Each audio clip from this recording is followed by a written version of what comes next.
Hi, everybody. Welcome to English Digest. I'm Tom. Hi, I'm Stephanie. For Teacher's Day, we're going to have some fun. Today is September 28th, and of course, it's a holiday to celebrate teachers. And what better way to celebrate than by having fun? And we're going to be playing a game called Rummikub, which is a tile-based game that came from Romania. And we're going to be talking about this. It's a very popular game in the world, although I have not seen it here in Taiwan. Yeah, I've never seen it. I'd never heard of it before. So it was kind of fun to get this article. I did some research on it at home. I'm one of the people out there that actually loves mahjong. I don't get to play it very often. But, yeah, I don't play cards too much. My family, we would play Uno, but we didn't have, we called them face cards, the cards with, the spade, the diamonds, all those. We didn't use them much because my grandma thought people gambled with them. So we never played cards that much. But this looks fun, and it's also very colorful. In case you want to know more about it, guys, you can go on YouTube, and if you just look up this word and how to play, that's what I put into the search bar. I found this young guy, he's probably in his 20s, and he explained very clearly how to play the game and had great video shots and everything. So, yeah, if you want to see what it looks like, get online. It's kind of fun. Well, let's get hooked on Rummikub. Let's get addicted to it, and let's listen to our article now read from top to bottom. Are you ready to dive into an intricate game of strategy with Rummikub? This game, which blends rummy, mahjong, and dominoes, is sure to keep you hooked. The story of Rummikub began in Romania in the 1940s during the country's communist regime when card games were banned as an indulgence. Efrem Herțanu, a Romanian-born Jew and toothbrush manufacturer, had access to plastics and used them to create colored tiles that would act as playing cards in a rummy-like game. Initially, Herțanu only made the game for his friends, but after immigrating to Israel with his family after World War II, he began to sell it more widely, and Rummikub was born. Today, Rummikub has become a worldwide sensation with millions of players. There's even the Rummikub World Championships held every 3 years. The game is designed for 2 to 4 players and requires a Rummikub set. This comprises 104 tiles with numbers and colors, number 1 to 13 in 4 different colors, 2 sets of each, and 2 joker tiles that can substitute for any number or color. At the beginning of the game, each player starts with 14 tiles, and the remaining tiles are placed in a pool for drawing. Players take turns drawing tiles. The objective of Rummikub is to be the first player to get rid of all their tiles. Only by forming sets and runs can players win the game. Sets consist of 3 or 4 tiles of the same number but different colors, while runs consist of 3 or more tiles of the same color in numerical order. The game's unique feature is that players can manipulate existing sets and runs on the table to create new combinations, which adds a layer of strategy and complexity not found in other tile-based games. Overall, Rummikub is a fun and challenging game that requires a combination of luck and skill. Its popularity has continued to grow since its creation. So if you're looking for a new game to try out with your family or friends, Rummikub is definitely worth a shot. Let's get in, guys. Let's take a look at the title here. We've got one of our vocabulary words in the title. If you're hooked or hooked on something, you're addicted to it. You just love it.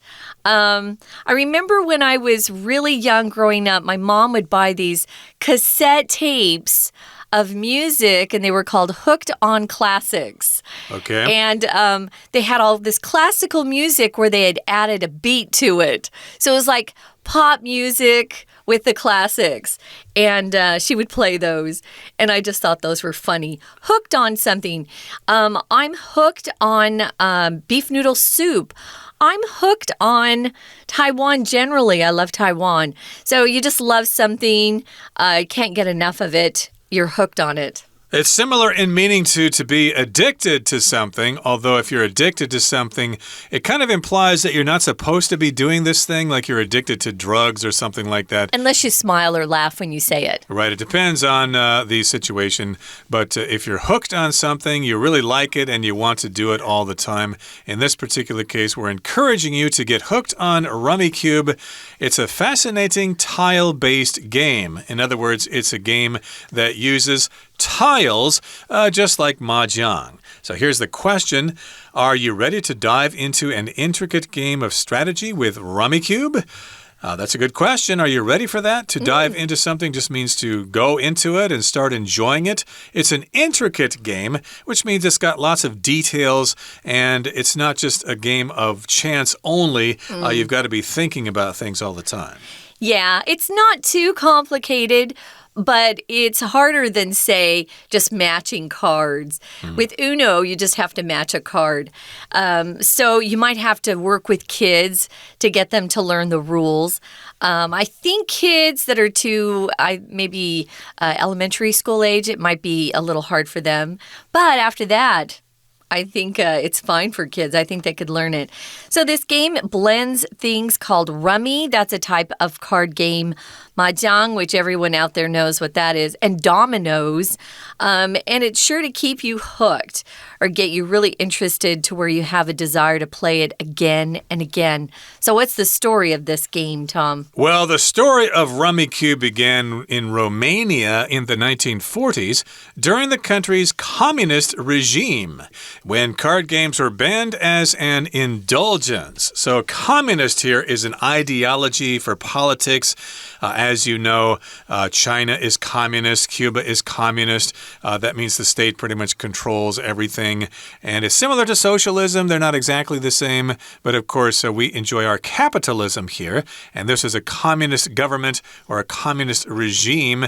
And card games were banned because they were an indulgence, which is from the verb to indulge, or to indulge oneself. Just means to enjoy something. And in this particular case, it means they're not supposed to enjoy these things. They're supposed to serve the government and not have fun. Yeah, no, there's no having fun in communism. You have to work hard and do as you're told. So here's the inventor, Ephraim Hertzano. He's a Romanian-born Jew and toothbrush manufacturer. If you are from Romania, that's an interesting part of our world. I was telling Tom about a friend I have who is from Romania, and she escaped while they were communist. They're no longer communist there, but Romania is where we get the story of Dracula from. And gypsies come from Romania as well. It's a very interesting part of the world. So he's Romanian-born, he's Jewish, and he was a toothbrush manufacturer. So he made toothbrushes. If you're a manufacturer, you work in a factory and you produce great quantities of some sort of product to sell on the market. He had access to plastics, of course, because our toothbrushes use a lot of plastic. And he used the plastic he had access to create colored tiles that would act as playing cards in a rummy-like game. Now, if you're playing a game of cards, cards are very thin. They're usually made out of a heavy paper. But if you're playing with tiles, you're using a thicker item that is made out of plastic. Just think of mahjong, and you can picture these tiles. His tiles were thinner, though, than the ones they use in mahjong. Okay, and of course, as you know, toothbrushes are made from plastic, so he had access to different kinds of plastic. That's why we add an S to plastic here, because there are different kinds of plastic. Right. Plastics. And he would create those colored tiles, and they would act as playing cards in a rummy-like game. Rummy is a game I used to play with my grandmother. It's pretty simple. You just try to have books. She called them books. If you have 3 cards, like 3 of clubs, 3 of diamonds, 3 of spades. Oh, she called them books, huh? Yeah, then you'd have a book and you'd lay it down. Or it would be numbered cards in a sequence of the same suit. 5 of hearts, 6 of hearts, 7 of hearts, etc. And then you would put that down. Fun. And whoever got rid of all their cards first was the winner. Yay! And initially, at the beginning, Hertzano only made the game for his friends. But after immigrating to Israel with his family after World War II, he began to sell it more widely, and Rummikub was born. So he immigrated from Romania to Israel. To immigrate just means to move to another country and live in that country. And he went to live in Israel, and this happened after World War II. Of course, you'll have to study history to know exactly what was going on then. But when he was there, he began to sell this game more widely to more people, and it caught on, and it spread like wildfire, and it was all the rage. All the rage. It was really popular. Yeah, that's usually how these things start out. Someone comes up with an idea or an invention and probably shares it with family and friends first, and then when they give him or her a lot of good feedback, then they decide, ooh, maybe I could actually make some money out of this. Turn it into a real business. So that's what he did. He began to sell it more widely after he had arrived in Israel. And that's how Rummikub was born. Today, Rummikub has become a worldwide sensation. As Tom said, to become a sensation is similar to becoming very popular. We use that phrase, all the rage, in the magazine this month. If something's all the rage, a lot of people are excited about it. They're all doing it. It's a sensation. It's very, very popular. There's a lot of interest, widespread interest in something if it's causing a sensation. So it could be a person, it could be an object, or even an event that you're using this word sensation with. You could also use the adjective sensational. Wow, you were sensational tonight on stage. So this was a sensation. This is the noun form. Sensational is the adjective form. I should also mention sensation can refer to a feeling that you might have. Like, true. Oh, I've got a warm sensation in my chest. Maybe something's wrong with me. I should go see a doctor. But in this particular case, it's just a time of excitement. A lot of people are interested in this. They're excited about it. And it became a sensation. It was very hot. And we've got millions of players all over the world. And there is even the Rummikub World Championships held every 3 years. So they have an international championship for people from all over the world to compete in, and they have it every 3 years. Wow, who knew? Actually, I'd never heard of Rummikub until yesterday, so this is kind of fun to find out about.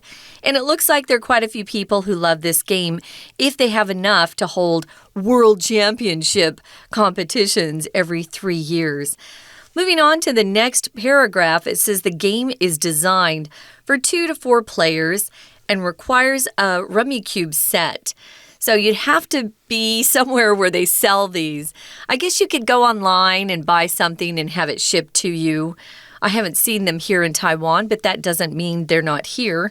You don't have a game for a lot of players. It's kind of a smallish crowd.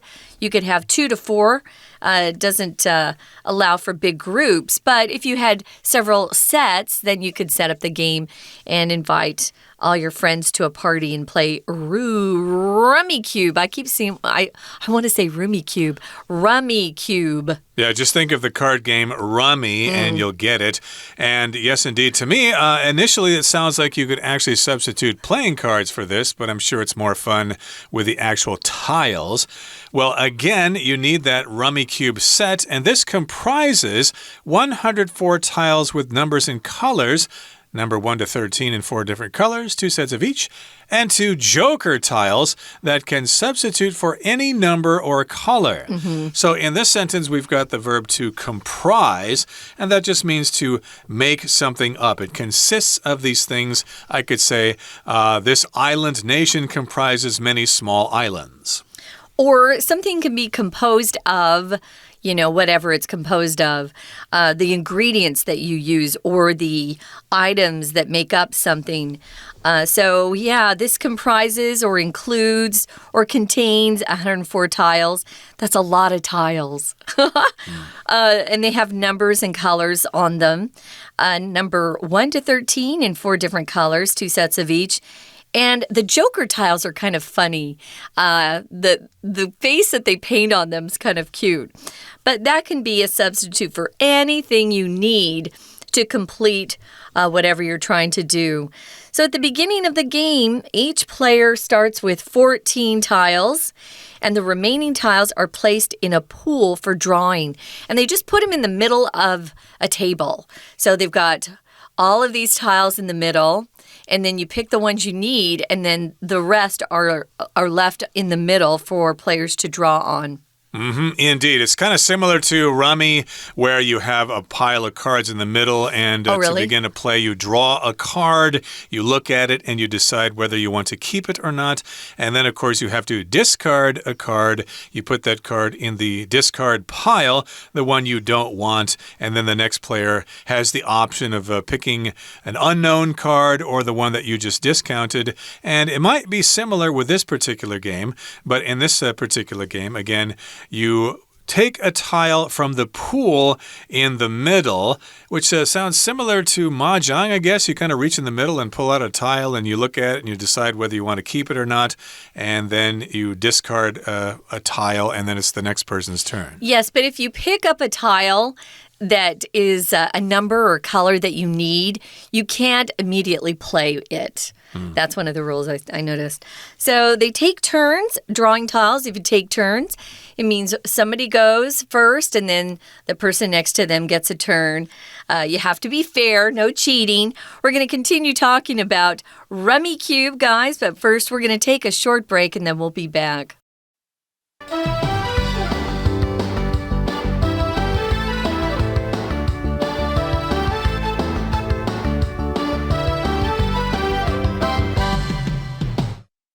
Welcome back, everybody. We're going to continue talking about Rummikub, and hey, you might get hooked on this game as well. I have a feeling you can probably download an app for this and play it on your phone, but hey, come on, it's more fun to play with friends and use your actual hands and turn those phones off and forget the world of the internet exists for a couple of hours and have yourself one heck of a time. Now, we did talk about where this game came from and how it evolved. We've got Ephraim Hertzano, and he was in Israel, and he played it with his friends, but then he began to sell it more widely, and it became more popular, and now it's a worldwide sensation. And there are millions of players, and we've even got the World Championships, which occur every 3 years. Yeah, and as it says here in the beginning, it's a blend or a mixture of different games. There's Rummy, which Tom kind of talked about that he used to play with his grandma. I grew up hearing the word or the title Gin Rummy. G-I-N, Gin Rummy. So Rummy, though, has a lot of different types of card games, variations, you could say. Mahjong, everyone knows what that is. Dominoes. I just thought dominoes, you just stand them up and they fall down. I didn't know that you actually played with them. Have you played with dominoes before? I did when I was a kid, but I forget how you play it. But they're little tiles that have numbers on them, like a dice, a die, I guess you should call it.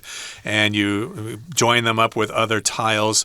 I should actually look into that. Dominoes is a popular game in some countries in the world. But again, this is a combination or blend of all these different kinds of games.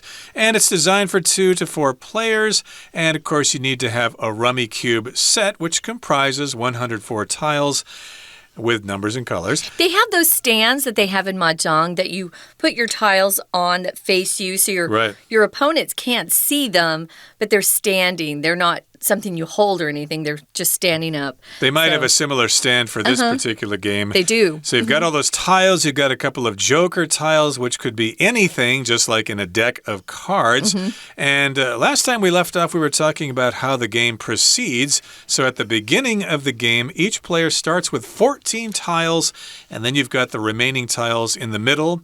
And that's a pool for drawing, and players take turns drawing tiles. So I've just finished my turn. Now it's your turn. You draw a tile and decide if you want to keep it or not. Now, the objective of Rummikub is to be the first player to get rid of all their tiles. This is actually a common objective in a lot of card games and just games in general, to be the first person to get rid of all your cards. So you want to get rid of all your tiles, but you have to do it in a way that is according to the game's rules, and you'll have to look those up. I do recommend watching a video on YouTube. You can listen to English, and it's very clear because they give you video pictures of everything they're talking about, which is very helpful if you don't know how to play the game. Now, only by forming sets and runs, see, these two terms, you'll have to know what they mean before you play the game. A set and a run. Can players win the game? Before we move on, though, let's take a look at this vocabulary word, objective. You might have a meeting with your boss, and your boss says, what's your objective with this particular project? What do you hope to achieve? What's your goal? So what's your objective? It could be a goal. It could be something you're trying to accomplish.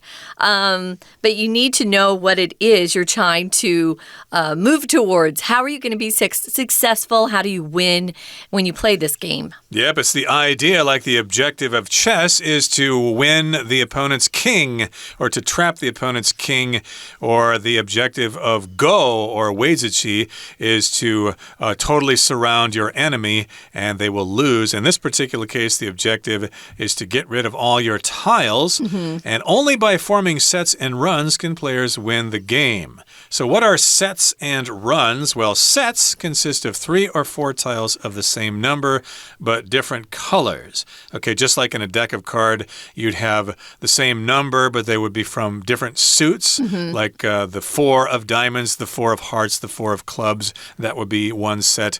And then we've got a run. Runs consist of 3 or more tiles of the same color in numerical order. And that just means they'd be numbers right next to each other. Like in cards, of course, a run would be like, say, the 7 of clubs, the 8 of clubs, and the 9 of clubs in that order. Now, the game has a unique feature, something that's very special about it. And that feature is that players can manipulate or change existing sets and runs on the table to create new combinations. So if your opponent has a set or a run on the table, you can actually add things to their runs or sets. So manipulate means to, it's interesting how they're using it here. Usually if you manipulate something, you force something or handle something or control something that helps you out, that gives you some special advantage. Or maybe you're working with some sort of material or textile. If you manipulate it, you're actually skillfully manipulating it, controlling it in a way that shows that you know how to handle it, I guess. So you can manipulate existing sets. These are sets that are already on the table, and sets and runs are on the table, and you can create new combinations. So even after you set a set or a run down, you can then change it again if you come up with some better tiles. What's a combination, Tom? It's just a mixture of things all together. So, of course, you have lots of things working together. Different combinations of different books, different runs and sets here, and that adds a new layer of strategy and complexity not found in other tile-based games. So, indeed, you can look at your opponent's tiles. I was going to say cards, but they're tiles, and you can decide if you can add to it or not. You can decide, yeah, I think I could add to it, but I think I'm going to keep this tile and maybe try to form a run or a set with these tiles. It's up to you, so that, of course, allows you to develop a sort of strategy or a plan, and it also adds a layer of complexity, which is how complex something is, how many different aspects there are involved with this game. And indeed, it can be quite challenging. One of the things that's interesting is that your tiles have to add up to 30 based on the numbers on the tiles before you can even put them down on the table. Interesting. As a set or a run. So you're kind of inhibited that way from always putting tiles down. You have to have at least 30 points showing on the tiles. I was also saying to Tom during our break that one of the things people enjoy about Rummikub is using the cubes and the sound that the tiles make when they put them down on the table. Like, see my set. See my run. And if you're using cards, it's quiet. It's not quite as dramatic. So if you like noise, and a lot of people who play mahjong like noise, they're used to that sound, you might enjoy Rummikub as well. Right. I was going to say that mahjong already has this aspect of the tiles, when you mix them all together, of course, it makes that giant sound. And then when you slap the tiles on the table or when you set them up on your little stand there or something like that, it has a lot of sound. I love that. And people, of course, like to hold things in their hands. I know my mother-in-law liked playing mahjong because she had some difficulty using her fingers. So it gave her some practice in grabbing the tiles and feeling them and setting them up and stuff like that. So I have a feeling that this particular game would be of very little interest to Chinese people.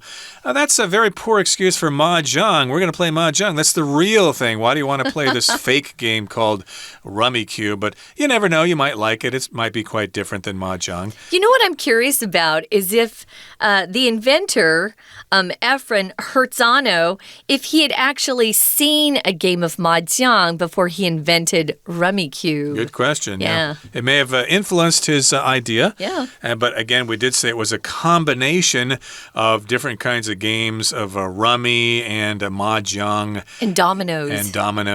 And various kinds of games like that. With dominoes, though, Tom, as a kid growing up, we had dominoes, but we just set them up and then we'd push them and they'd knock each other down. We loved that. That's what most people do with dominoes, but there are games you can play with dominoes, and I'm sure it can be quite challenging. Yeah. But again, we're talking about Rummikub today, so here we're going to wrap things up in the final paragraph. It says, overall, or in conclusion, Rummikub is a fun and challenging game that requires a combination of luck and skill. Oh, there's that word combination again. You have these different things working together for a complete purpose or a complete whole. And so it's a combination of luck and skill. Yes, games can be fun if you have a lot of skill involved, but also we like to have that aspect of luck. Yeah. So sometimes, of course, to win a game, you need to have some luck. That doesn't happen with Weiqi, I don't think, because you have to be totally relying on your skill there, or unless your opponent misses a move or something like that, that could be luck. Well, in chess, chess is kind of hard, too. You need a lot of skill. And if you have kids that you want to entertain, you need a game that just doesn't need a lot of skill, just requires a lot of luck. Kids have a lot of fun playing that, and they love to play with adults. They feel kind of like they're being included, for the first time, because a lot of times they're not included. So it's a great game, and you need a little of both, but I don't think it's too hard for kids, say, towards the end of elementary school. I think they could do this. Its popularity has continued to grow since its creation. Creation is the action or process of bringing something new into existence that didn't exist before. So you create things, that's the verb form. And if you're very good at creating, you might be called creative. We call a lot of people in the arts creative, but there are creative people in lots of different fields. Engineers are creative. Athletes are creative. They come up with new moves. So everybody is creative if given the chance to just show something new that they've thought of. So, if you're looking for a new game to try out with your family or friends, Rummikub is definitely worth a shot. And it does sound like a fun way to spend a Saturday afternoon, especially if it's raining outside. Bring along some drinks and some snacks and have yourself one heck of a time. Well, that brings us to the end of our program for today. And thank you so much for joining us. It's been our All English unit for the month of September. Enjoy Teacher's Day and enjoy a game of Rummikub if you can find a set. From all of us here at English Digest, my name is Tom. I'm Stephanie. Goodbye. Bye.